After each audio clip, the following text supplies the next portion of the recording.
broadcast network, AFTERBUZZ TV. Over 20 million weekly downloads in over 150 countries, and your number one source for after-show entertainment.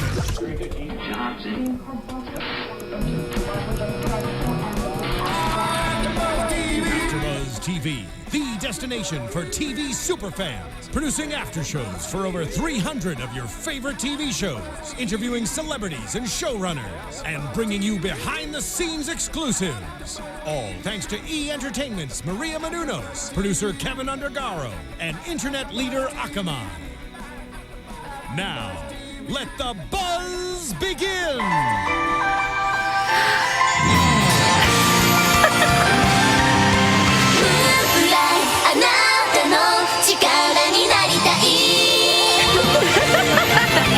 You know it, you love it, guys. Welcome to the recap AFTERBUZZ TV Sailor Moon Crystal After Show. There we go. It was like the music is so loud. I'm just getting caught up in the moment. We were having a rock concert in here, seriously. Sailor Moon style. I'm Markeia McCarty. You can follow me on Twitter at MarkeiaMCC. ARTY, Markeia McCarty. I'm here with my beautiful cohort, Emma Fyffe. Hello, I am Emma Fyffe. You can follow me on Twitter at Emma Fyffe. It's EMMAFYFFE. It's my name. I like to keep things simple. Yeah, and welcome to recap for episode 25, Showdown Death Phantom. This has happened. Emma, any feelings about this particular episode? To say that I sobbed through the entire episode would be an understatement. I hear you. It was full on Claire Danes ugly crying through the whole thing. Yeah, this is hashtag ugly cry for this entire episode. What's something that jumped out for you for it? For me, okay, so there was a little bit of a change from the manga, which Sailor Moon Crystal sticks pretty closely to, but they changed the way that Demond died, and I freaking loved it. Nice. Because in the manga, basically what happens is, okay, so up to this point, we know that the Cutie Moon Rod broke and Sailor Moon hasn't been able to use Moon Princess Elation in the manga. Once Tuxedo Mask gets like unhypnotized and remembers that he's in love with his girlfriend and not his future daughter. The two of them like grab onto the rod, and it's cool because they're like, oh, our powers are combining and we're able to use the Cutie Moon Rod and use Moon Princess Elation again. But I really liked that they didn't just have Tuxedo Mask and Sailor Moon nuke him, and in this that he wasn't actually a redeeming moment in the grand scheme of things, but for a second you believed that Demond had a little bit of a change of heart, and I really, really enjoyed that. No, I hear you on that. When he jumped in front, I mean, obviously you've seen the episode now, so it's okay if we talk about the ending real quick. When he jumped in front of Death Phantom's, like, I'm just going to call it a psycho beam. Yeah, totally. That was going to wipe everybody. Yeah, psycho beam. That's it. When he jumped in front of there, I was like, oh my goodness, wait, he's still wearing the earrings. Those didn't, shatter into existence, so he can't have flipped the script. And then with him getting all creepy. I know. Wow. Because, earlier when he was like, forced love is a love all unto itself. And it's like, so it's good that he stayed true to character. No. But it was creepy that he's like, no, because she's mine. I know. Yeah, no, it's so true, because you really did believe for a moment that he had a change. I mean, because we saw in the last episode that he was kind of protected from Wise Man because Wise Man had given him the power of the evil eye. Which was way better than the beast hands. Oh, beast hands are bad. Beast hands were super bad. Everybody's dead with beast hands. If you get beast hands, that's pretty much a death sentence. But I really loved that he was able to sort of resist Wise Man because of the evil eye. And so I think in this episode, you got the sense that he still had some of his own free will. I mean, he proved he still had some of his own free will. Exactly. But there was a moment where they definitely were kind of cooperating, and I liked that Sailor Moon was concerned about him. Like, they legitimately didn't really want him to die, even after he said, you know what, because you thought that his answer was going to be, oh, I've seen that you're a terrible person and I'm going to sacrifice myself, which would have been completely out of character for him. Yeah. But I really liked that they had that spin where he did stay very true to character, where he basically said, well, I have to get the silver crystal and her all for myself. Okay, well, great. Let's back it up. Yeah. Let's back it up back to, okay, so near the top of the episode, everything is horrible. Yeah. Oh my goodness. Bad. Sailor Moon's down. The Sailor Scouts, they're down. Tuxedo Mask is brainwashed. Big surprise. For a change. Yeah, and the Moon Rod is broken, and Small Lady is, and then Prince Darmon has the 2 crystals. Yeah. Wow. Yep. And it just seems like, how can they get out of this? It's like, I know. because you always kind of want to think like a few steps ahead. You want to see what can the Deus Machina be. Yeah, exactly. And I never thought that it would be Sailor Pluto doing the greatest taboo and actually stopping time. How did you feel about that? Obviously, you read the manga, so you knew that was coming. I just got chills I had thinking no about it. idea. Here's the thing, though, is I knew it was coming, but and at first I was like, I've got it together. I'm composing myself. But as they got deeper into it, I just started to cry a lot because it is this really beautiful moment, and they expanded upon this scene quite a lot in Crystal, as they have, like, for example, in the chess episode with Ami, they gave her a lot more backstory of her relationship with her father, much like we saw a lot more of the backstory here with Pluto and Queen Serenity of the past. And I really... It was just so beautiful. It really was. I mean, it's just heartbreaking. Yes. Because, we see her stop time, and we're not really sure what's going on at that point. And then it cuts to that flashback where... With her and Queen Serenity. Yeah, telling her... She's warning her. Exactly. Never do this. Hey, you can't do this. Yeah. And be like, hey, this hot convertible that's over here that you can have these keys. Yeah. But you can't drive it. No. Ever. Yep, exactly. Ever. You do that, guess what? You die. Yeah. Well, and I also just really liked that quote that that Queen Serenity said to Pluto, which was, ultimately, you're probably going to destroy yourself. And she did. Yeah, but wait, probably. So we still have one more episode. This is true. And to also fast forward back to the end when they're sinking into darkness towards Death Phantom, you don't just see a flippity floppity body of Sailor Pluto. That's true. So there's a hope. possibility. There's still hope.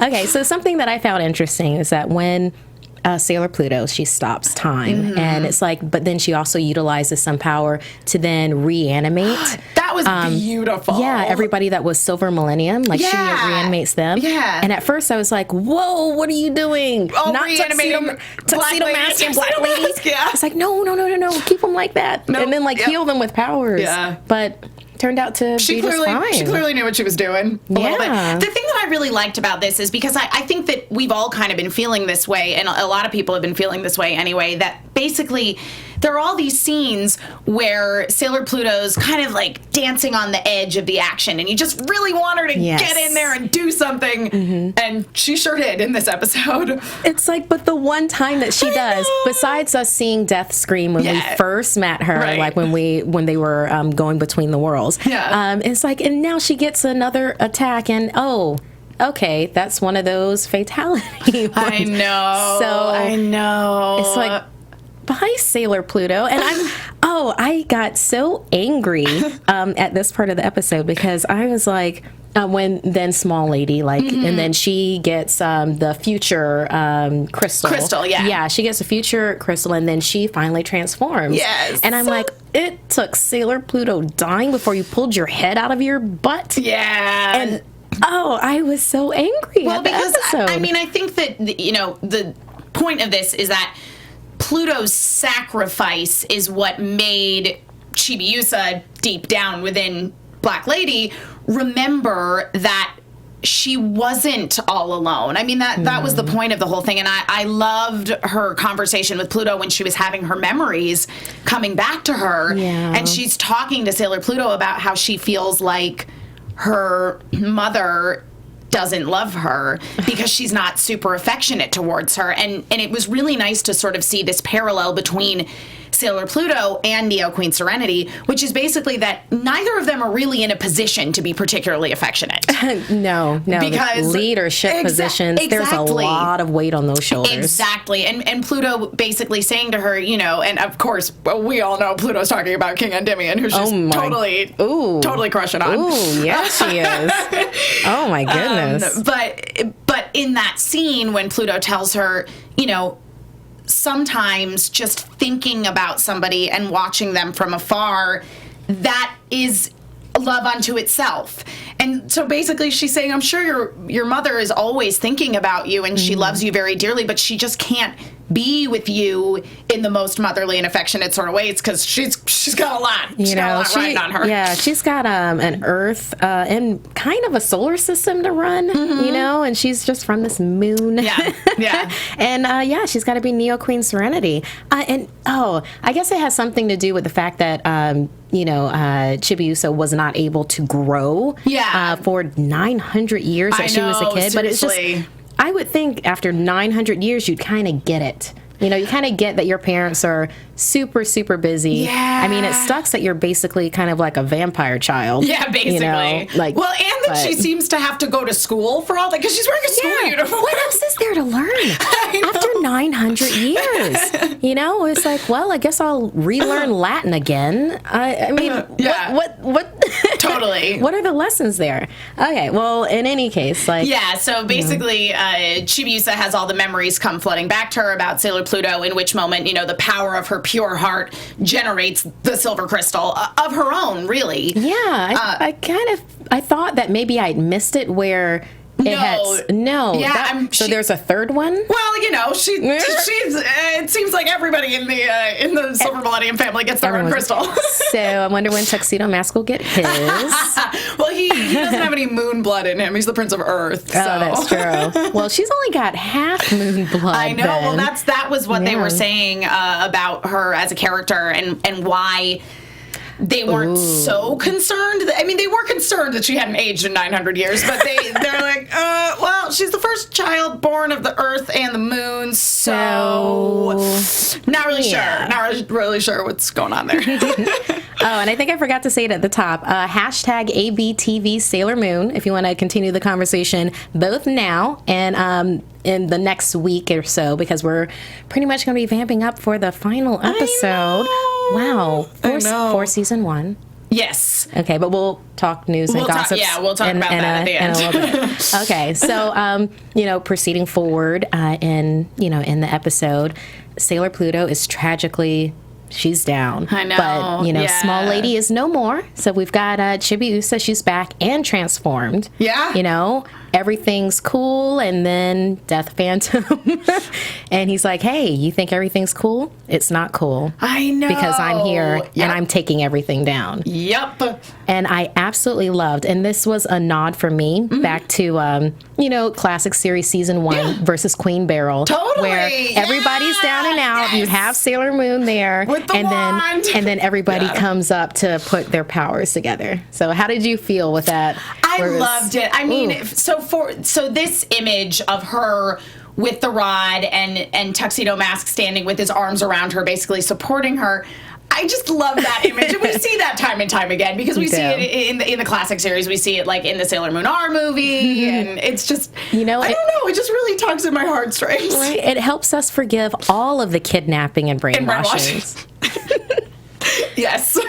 Yeah. I did enjoy that they all used their powers. Agree, completely. I mean, that was great. And then, utilize their powers in the sense of, it's staying. Yeah, and overall, I really enjoyed the interaction we had between all of the Guardians in this episode, both during this scene and during Sailor Pluto's death scene, where they were all gathered around her, and Pluto's, dying words, basically, were, Sailor Moon, I've always really admired you, and I just wanted so much to fight beside you, and now I got a chance.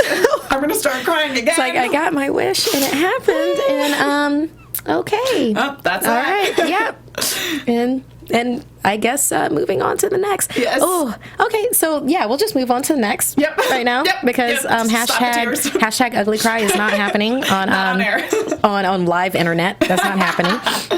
So so then Prince Diamond, him jumping in and doing the whole creepy, she's mine, and. Wow, something that I really do enjoy about Sailor Moon Crystal, and then also I'm on the fence about, is how they will kill somebody and the person does not exist anymore. Yeah, they kind of blink out of existence.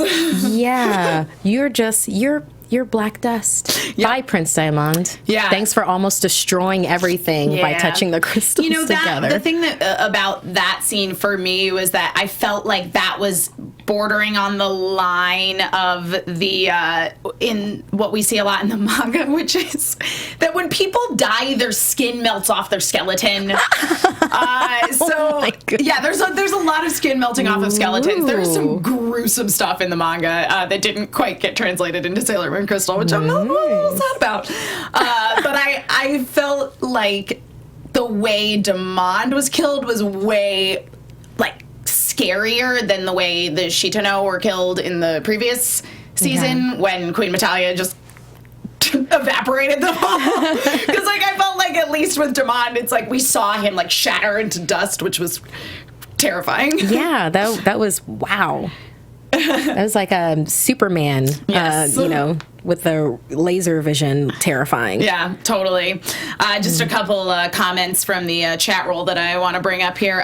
This is in reference to our conversation about Chibiusa and them not fully understanding how she's aging. Kyra France brings up that we don't really know who Sailor Moon's dad is either. I mean, besides Kenji, her dad in this lifetime, but they never make any mention of who her father was in the Silver Millennium. It's always just Queen Serenity and... Wow! Who was she married to? What? And I never thought about that. Yeah. But yes, she came from a one-parent household. She totally did. She was raised by a very strong mother. Yeah, where was Dad? I don't know. So we don't know that he necessarily was of the moon, but if he wasn't of the moon, I'm guessing he's of one of the other planets of the solar system because the Earth and the moon did not get along. Yeah. So unless Queen Serenity was pulling a Princess Serenity and sneaking away to the Earth, I don't think her father is an Earthling.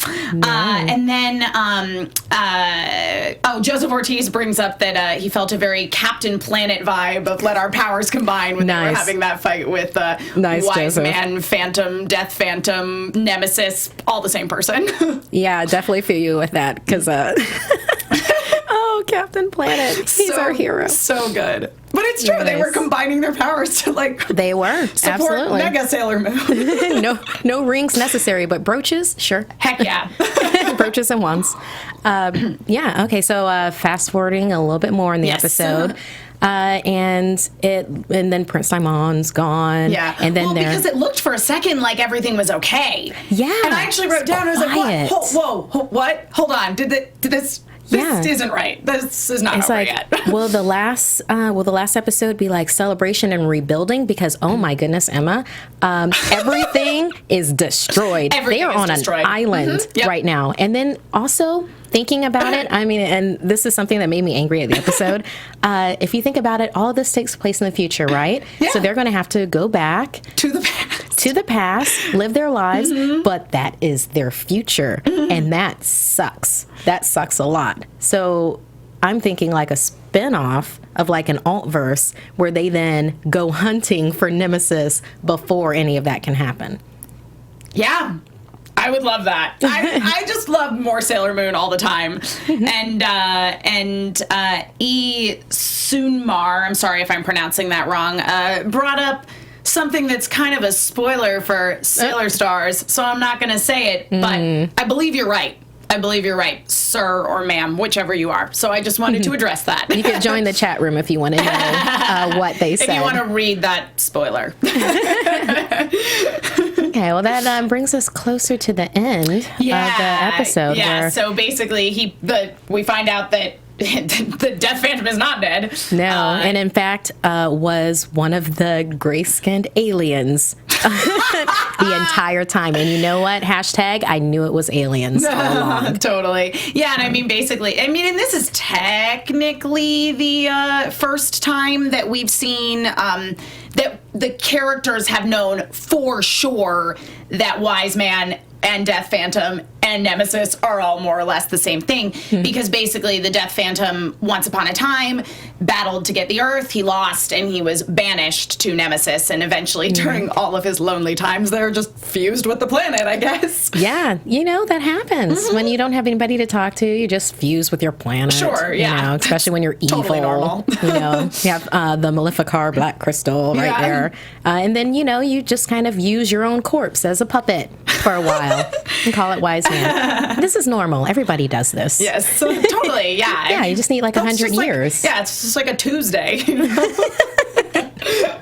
Indeed. But yeah, and the episode ends on one of the biggest cliffhangers of the entire season. With them all being sucked into darkness towards Death Phantom. They're ready and eager to battle. That's what Sailor I really Moon's liked. like on it. Yeah. She's like, I'm here and I'm ready. No, I really liked that ending because it did come across as like Sailor Moon was gung-ho about this fight. She's like, we are here to take you on. Yeah. There's no, I don't know if we're going to succeed, or I'm worried, or I don't feel like fighting anymore. I don't want anybody else to get hurt, which we saw a lot of in the 90s anime. Indeed. But watch it if you haven't. It's great. No, it's great. It really is. It really is great. I love the 90s anime. But she grows up a lot faster in Crystal and in the manga, and so it's really cool to see her like charging into battle as a warrior. I love it. Yeah. And okay, so question for you. Do you think, like in the upcoming battle for this last episode... I know!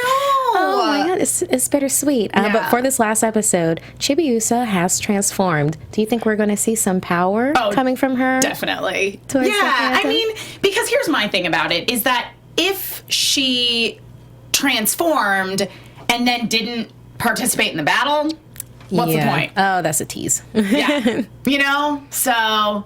Yeah, we got to get a little Chibi Moon action in the final battle against Death Phantom, where she makes a rod and we see the little hearts going out, but they're destructive hearts. They're very destructive hearts. Yeah, don't be deceived by how adorable they are. Yes, they're lethally adorable. Yes. But let's talk about news and gossip. Yeah, then. Let's go ahead and move over to that. Have that sound effect. News and gossip. And the lights. Yeah. Right. There we go. The lights. Yeah. Woo! We're snazzy here at AFTERBUZZ TV. So snazzy. I love it. So I want to address Megan Norris said she was very jealous of the tiara that I was wearing. It's sort of a Burger King crown tiara that I got from the Viz booth at Anime Expo this weekend, which is where I was for the past few days. So if my sentences make no sense, it's because I haven't really been sleeping. But I did get to go to the Sailor Moon panel. I was live tweeting the whole thing, so if you follow me on Twitter, some of this is going to be repeat news. But they did unveil the cover art, the concept art for their Sailor Moon R DVD and Blu-ray release. Nice. I think I have an image of that. It's that one with the pink background. It's it was a really interesting and fun panel. They had a lot of the voice actors there, and they also debuted. There we go. Yeah, there it is. Yay, so pretty. Very gorgeous, and it looks like it does a very big hat tip to the 90s. Yeah, I mean, classic. this is for the Sailor Moon R DVD. Yeah, it is. I'm already hoping for the Sailor Moon Crystal. Well, they Sailor Moon R. They did premiere the first 2 episodes much better. Nice. Yeah, Sailor Moon fan fiction growing up, when people were giving the girls like Americanized names, a lot of the people would give Haruka the name of Erica, so that's adorable. There you go. Lauren Landa will be playing Sailor Neptune, and Christine Marie Cabanos as Sailor Saturn, and Keith Silverstein, who already plays Papa Kenji, like Sailor Moon's really sweet, wonderful journalist dad, is going to be playing Professor Tomoe. So he's going to be playing the best dad in the world and the categorical worst father that ever existed. If you're familiar with the plot of Sailor Moon S, you know what I'm talking about. Also, Viz announced that Moonlight Party 4 will be happening on Friday, July 17th. So that's when they'll be releasing the second half of Sailor Moon R on Hulu. Fantastic. And make sure that you see that. Yes, and then a couple other things. I just wanted to bring up a few more announcements regarding the new musical, A Nouveau Voyage. If you guys don't know, I am obsessed with the new Sailor Moon musicals. They're Takarazuka style. All the roles are played by ladies. It's fabulous. Yeah, this is gorgeous. Yeah, by the way. oh This my is gosh, fantastic. they look so beautiful. But yeah, so they have announced the cast members who are going to be in the show. I don't know if we've addressed. So joining the cast is going to be Sayaka Fujioka as Sailor Neptune, and Karin Takahashi as Hotaru / Sailor Saturn. I believe that she is a J-pop star, actually. So like she's already like a big J-pop idol. That's a very deep role to take on if you're a J-pop. I know, you know? Totally. Wow, we're going to see some levels then, I guess. And Shiotsuki as Sailor Uranus, who's actually more often plays male roles in this particular style of show, where the women play men. They've also announced the addition of some of the Death Phantoms. That was the very recently. So Yuki Kaon is playing Professor Tomoe. Kei Oji is Kaolinite. Saya Chinen is Udiel. Ayaka Ida is Mimet. Momoko Sadachi is playing Telu, and Yui Hasegawa as Bilui, and Mana and that's a lot of Takarazuka stars I have noticed have like single names. They're like Madonna or Cher, but Mana is going to be playing Cyprine, and then there's just one other girl in The Witches that they haven't announced who's going to be playing her yet. But I'm really excited. I love that. I love the Infinity Arc, which is the next storyline that will be covered in the musicals, and I'm just really looking forward to it. That is fantastic. Yeah. And then another thing to address, what was really cool is when I was at Anime Expo, I got recognized by a couple people for this show. So do you have pictures of these people? I have a couple of pictures. These are some fans who I encountered on the con floor and otherwise. That they get a shout out? Yeah. One of them actually hunted me down after the Dragon Ball Z words. I'm telling you guys, I'm exhausted. I've been working this morning too. I'm just crazy. I love this shirt, by the way. Thank you. Yeah, Fantastic. that was at the Resurrection F premiere. This lovely fan of ours hunted me down and was like, "Hey, you're Emma from the AFTERBUZZ Sailor Moon," and I got really excited to get recognized. That is fantastic. So hunt us down and we'll do shout outs. Exactly. For you. Yeah, we love meeting fans. So if you guys are like ever where we are, it's so great to do it. Interact with people in person, and mostly we just get to interact with you guys on Twitter and on the social chat media and the roll. such. Yeah, so it's really neat to meet in person. And then one more thing that I wanted to bring up, please do, which is regarding I announced the date of Moonlight Party 4, which is on July 17th, which, as far as we know, and this is straight from Viz, who, of course, is working very closely with the whole Sailor Moon team. Right. As far as we know, that is going to be the last episode of Sailor Moon Crystal the next day on the 18th. Ooh. Yep. Ooh, as far as we know, I'm really hoping. I mean, obviously, there's so much more story to cover, and there's so much more. I would love to see the manga version of the Infinity Arc, and even more so than the Infinity Arc, the Dead Moon Clan Dream Arc that happens right after that. I kind of want to see that. I kind of want the dream mirrors, and let's get that prince for Chibiusa. You mean that flying unicorn horse? Hey, to each their own. But I would particularly like to see that arc in Sailor Moon Crystal because that was one that they changed so much in the 90s anime. I'm interested. Yeah, because basically, in the manga, the Outer Senshi are in it. They're not in the 90s anime. They decided to make it very Chibiusa-centric, and it wasn't quite so Chibiusa-centric in the manga. Oh, okay, then I like that. So, I mean, not that I minded Chibiusa and Crystal, but it's like, let's have a little bit more of the... Everybody have a little action here. Yeah, and all the girls get like a nice episode devoted to them, so I really want to see that animated. So let them know. Let them know we want more. Make more episodes. And it would be shocking to me if they don't continue. They just may not continue right away, but, part of making shows is to, sell merchandise, and there's been a lot of Sailor Moon merchandise sold since Sailor Moon Crystal started. So. Yeah. Oh, I think we've got a lion's share of it, actually. But so that was the recap for the Showdown. Next up is going to be episode 26. Ooh. I really hope it's not the last one. Oh, replay, return. Right? Replay, return.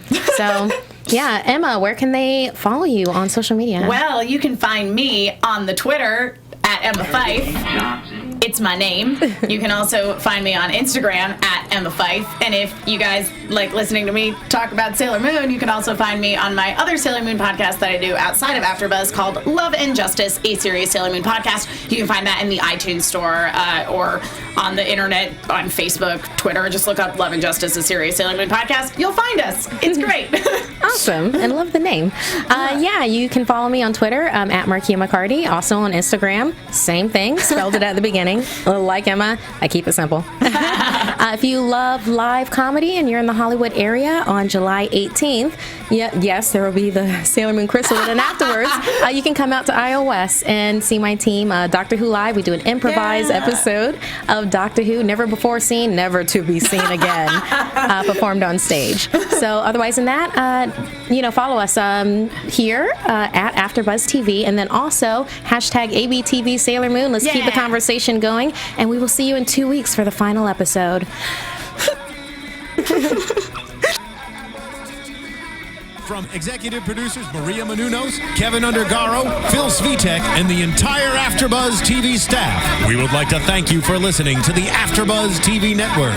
To watch or listen to other after shows and post comments or questions, be sure to visit AfterBuzzTV.com. I'm Sir Richard Wentworth, and this has been a presentation of AfterBuzz TV. Buzz you later. The views expressed herein are those of the hosts only and do not necessarily reflect the views of AfterBuzz TV or its owners or principals.